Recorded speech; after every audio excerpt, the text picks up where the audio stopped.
बाबू सिंह जी, आपका एक social media पे वीडियो वायरल हो रहा है, उसको लेकर आप क्या कहेंगे?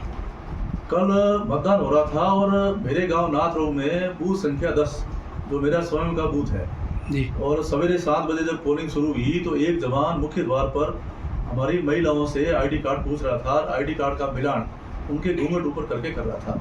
तो महिलाओं ने ऐतराज जताया, विरोध जताया कि इस प्रकार से आप हमारे घूंघट ऊपर नहीं कर सकते, ये हमारा मूल आधार कार्ड है। तो उन्होंने कहा आधार कार्ड आपका मिलान होता नहीं है। तो उन्होंने कहा ये हमारा पुराना आधार कार्ड है और यही हमारा कार्ड है।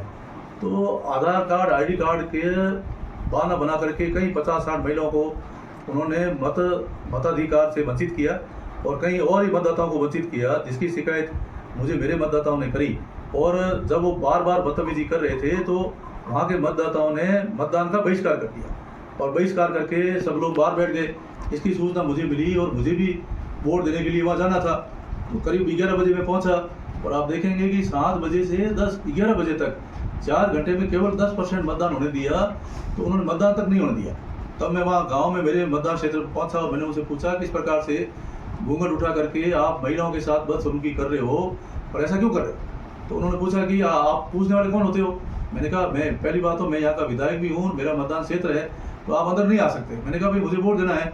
तो मुझे भी अंदर आने से उन्होंने रोका और रोकने के बाद मैंने उनसे बात करी कि भाई आप इस तरीके से क्यों कर रहे हो? तो देश में आकर के उन्होंने मेरे सामने बंदूक तानी और कहा कि गोली मार दूंगा। तब मुझे भी मैंने कहा इस प्रकार से आप इस प्रकार की बदसलूकी मेरे साथ नहीं कर सकते।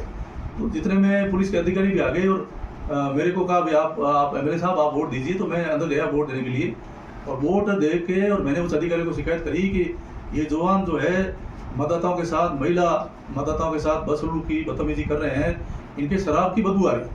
तो अधिकारी आए, जांच करी और जांच में उस जवान को दोषी माना और दोषी मानने के बाद में वहाँ से उसको हटाया।